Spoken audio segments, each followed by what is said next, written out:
झुरवा परिची हम झुर धई बैठनी तार दिनवा झुरवा परिची हम झुर धई बैठनी तार दिनवा करम जागल हमारे ताह दिनवा करम जागल हमारे ताह दिनवा जाहि दिन जन्म ले भैया हो अपन भैया ताह दिनवा करम जागल हमारे ताह दिनवा करम जागल हमारे ताह दिनवा जाहि दिन जन्म ले भैया हो अपन भैया ताह दिनवा करम जागल हमारे ताह दिनवा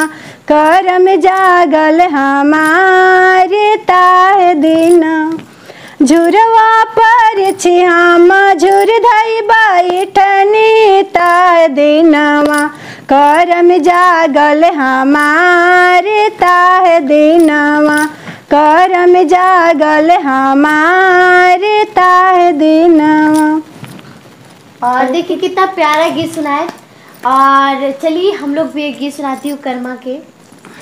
कचरी खेले गेलिया पाना भैया के देश कचरी खेले गेलिया पाना भैया के देश कजरी खेलाइते हो भैया हारवा ले गेलै चोर कजरी खेलाइते हो भैया हारवा ले गेलै चोर चोरावा के नामावा गे बहिनी दाहा तू बतलाई चोरावा के नामावा गे बहिनी दाहा तू बतलाई।